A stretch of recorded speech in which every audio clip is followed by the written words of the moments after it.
Hi Scorpio, welcome to Sweet Tea Astrology and Tarot. My name is Erica. I'm so glad that you found me. This is the secondary portion of your June 2017 Astrology and Tarot forecast. In this video, I intend on pulling 4 tarot cards for you and a Crystal Mandala Oracle card from the deck by Elena Fairchild. The artwork is done by Jane Marin. I'm shuffling my cards now.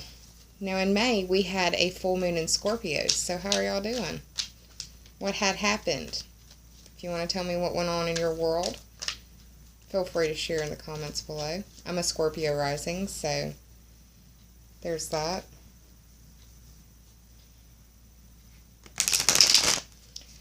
Got some energy playing out that I'm going to list down below in the description that I want to highlight for you. Neptune and Jupiter will be in difficult aspect this month. So just be careful to watch your expectations and be realistic in areas of the 12th house and the 5th house. And there will be a Cardinal Cross activation occurring because of all of the planets that are going to be having a party in Cancer. And that Cardinal Cross activation will be across the 6th, the 12th, the 9th, and the 3rd house. So, I'm not going to go into what each of those houses mean. If the cards indicate that I need to talk more about it, then I will. The last reading that I did for Sagittarius was very reflective of the Cardinal Cross that would be going on. So, there's that. The placements are based on a Scorpio rising chart, or for 0 degree Scorpio rising. That's what I base each of my chart readings on for the astrology and my notes, if you will. Alright, y'all, I'm going to cut the deck because I've been sitting here shuffling for a good bit while I ramble.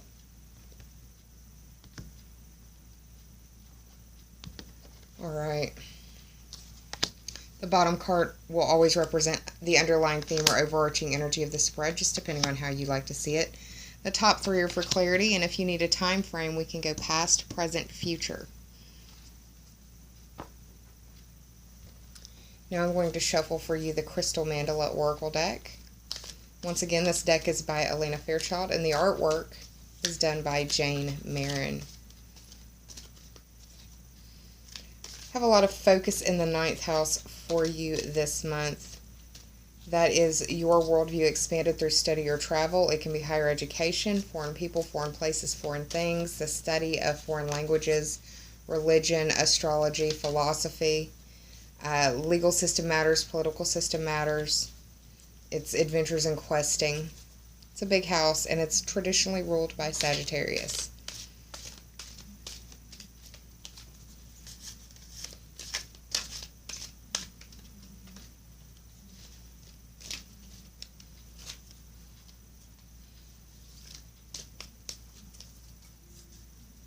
Alright, I'm going to cut this Oracle deck for you, Scorpio.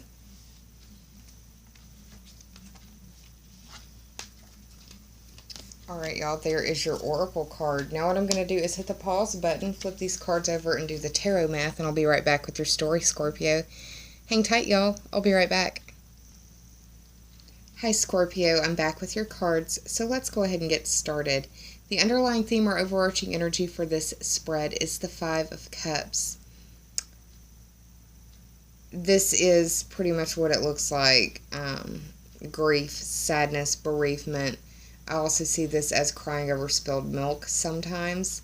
This character's position is pointed towards the past, so it could be that you are reflecting on the past in some way, reflecting on some loss or some grief that you've endured in one way or another. It could be emotional in nature because the cups do represent emotions for me. The cups also represent water sign energy. The water signs are Cancer, you, Scorpio, and Pisces. The number 5 represents the 5th house on the astrological wheel. That is ruled by Leo, and that is the house of your pleasure, your social life, your social circles, who you go out and like blow off steam with. It's the house of romance, where you fall in love, and it's also where you make your babies.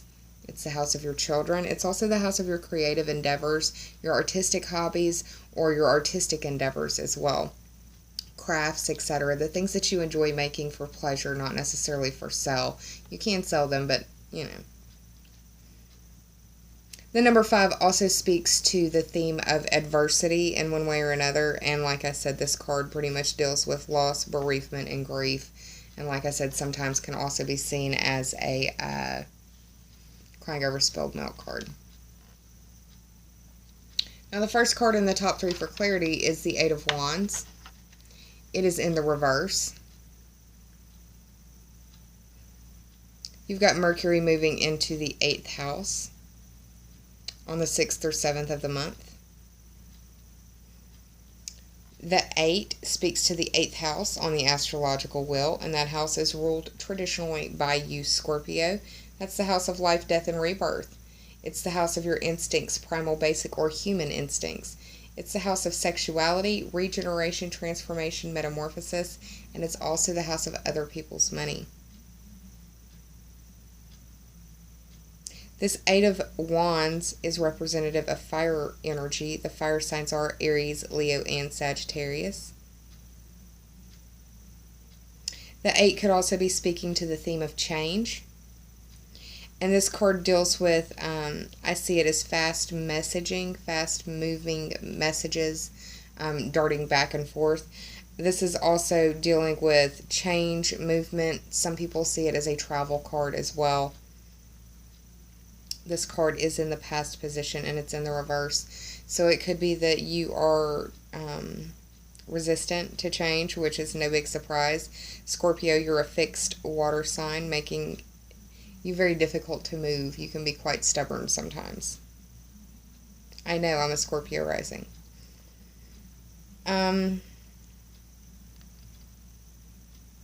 Just be careful with your messaging. With Mercury moving through that 8th house, could be some miscommunication. Or it could be miscommunication from the past being brought back up or reflected on because of this Mercury that we just got finished having in retrograde. The second card that I pulled for you, which represents the present energy at hand, is the King of Swords. And this guy represents air sign energy for me, and that is Gemini, Libra, and Aquarius. This guy can be hasty. He can be very opinionated. He's also mature because he's a king. I see this individual as someone who knows the facts of the case, who knows the rhetoric, who knows the talking points, who isn't afraid to argue or advocate for the case or for people who need it. This is someone who also could be quite cutting with their words. The fact that they're in the upright is a good thing, though, because if they were in the reverse, then I would feel like they were being cutting towards you. But this individual,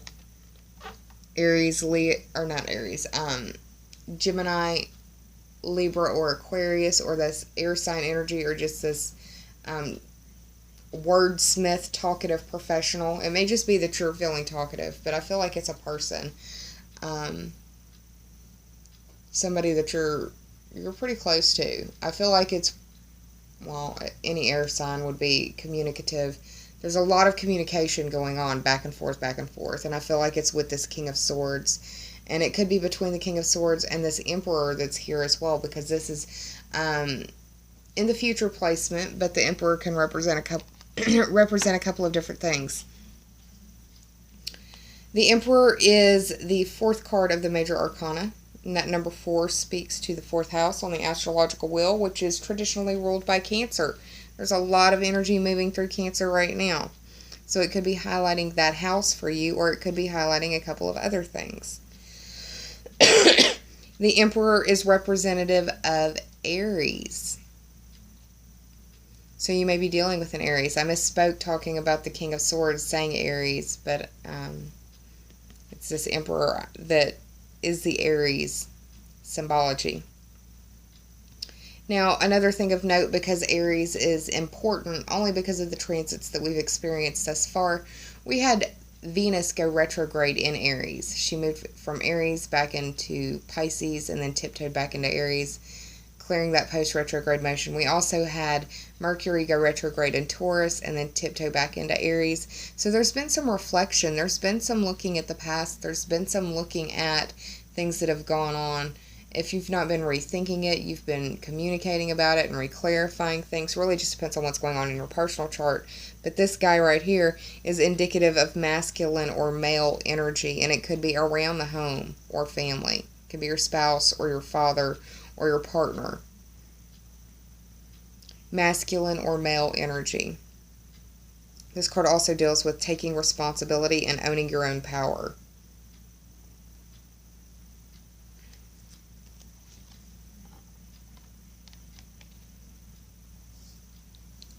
So it may be that you have to have a discussion with someone. It could be a heated discussion. It could be that you're clearing up miscommunication and that you do need to take responsibility for what's going on. But be able to speak your truth in love. Be able to be your own best advocate and go in understanding and knowing the facts of the case. And have your statistics, have your data to back it up. Don't just let it be a bunch of I believes or I thinks. If you have data to back it up, credible data, it always helps to further your case. And that's coming from someone who's debated on the collegiate scene for a little bit. So, anyways. Now, I did the tarot math for you. It ended up being 22. 2 plus 2 is 4. Once again, speaking to that theme of the Cancerian ruled house of home and family. Could be that you've got a Cancer that's on your mind or in focus for you. It could be that, like I said, you've got that 4th house, home and family on your mind. Could be that the 4 is speaking to this Emperor card and you've got an Aries on your mind. It really just depends on, like I said, what's going on in your personal world. I'm trying to give you as many different variations as I can throughout the spread to tell you the best story that I can with what's going on. But this underlying theme or overarching energy, I feel like it's reflections on the past, and that's good because if you do the difficult work, healing can come, and sometimes you have to go through this process for that to happen.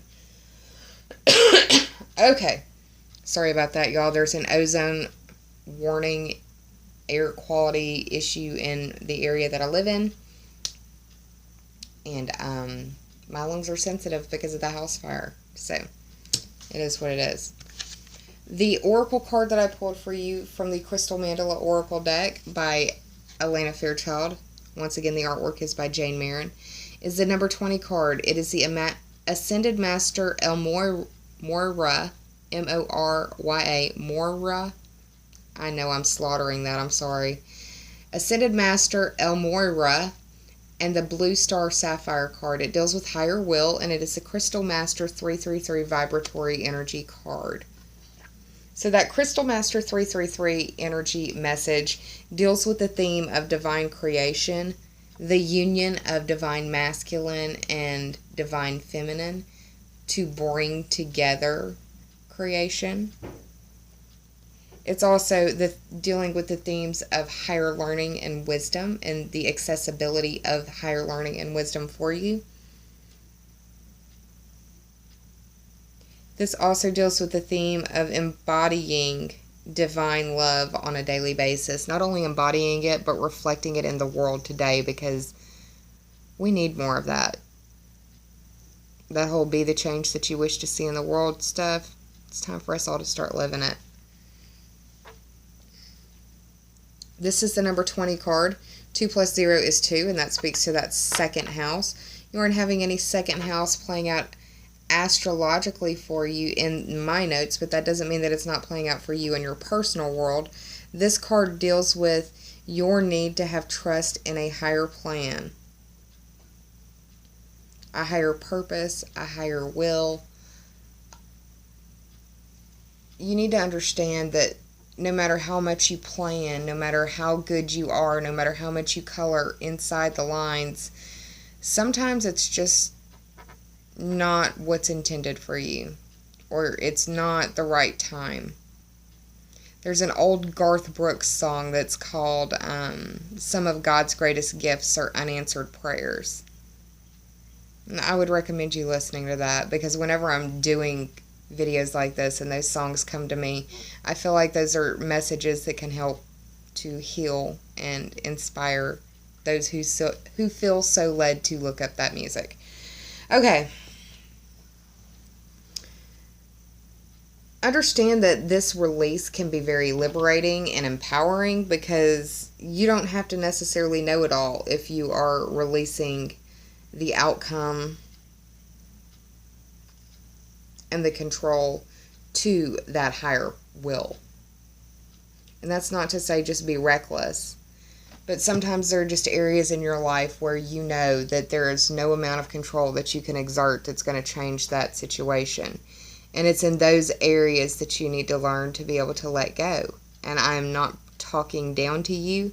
There is no judgment. If anything, I am in the choir with you.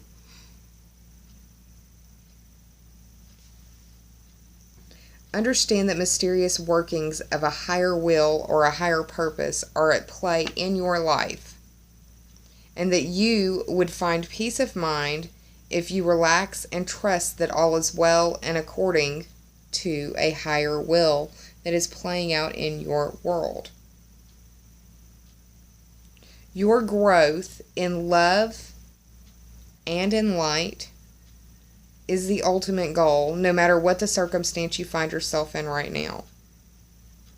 You are fully absolved from enjoying the process that you may find yourself in right now.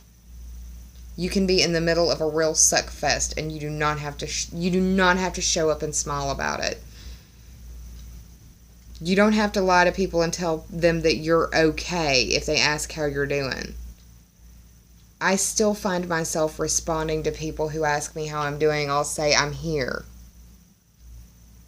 I'm not going to put on sunshine and rainbows for people if that's not the way that I'm feeling. That's disingenuous, and I'm about being authentic. But I don't try to be a Debbie Downer about it either. I don't go into why I make that remark. I just do. And usually I get a chuckle as a response or something. But it's the truth. It's an adequate response, and it's my truth.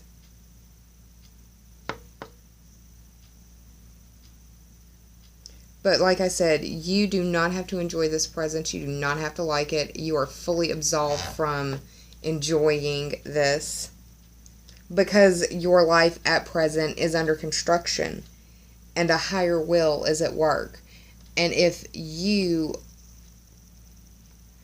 are going against the grain or fighting against this higher will, it can feel utterly frustrating. And you may just need to let go. Just let go for just a second. Just see what happens. You might be surprised. Trust that higher plan. Trust the wisdom that you are intuitively following. Because Scorpio, you're a pretty psychic sign. You've got a lot of intuitive gifts. That's what I see for you for the month of June 2017, y'all. I hope you're well. I'm sending you a lot of love, and I hope that you enjoyed this reading. If you did, please like, share, and subscribe, and if you already have, I thank you from the bottom of my very grateful heart. I'll be around for your full moon oracle card readings, but I have 10 more of these videos to shoot, so I'm going to do that first. Please take care of yourself. Please be kind to yourself and save some of that kindness for others, Scorpio, because we're all going through private battles in our world that some of us may never speak about to another living soul. I'll see y'all soon, but until then, once again, take care. Namaste. Bye. And I love y'all, Scorpios.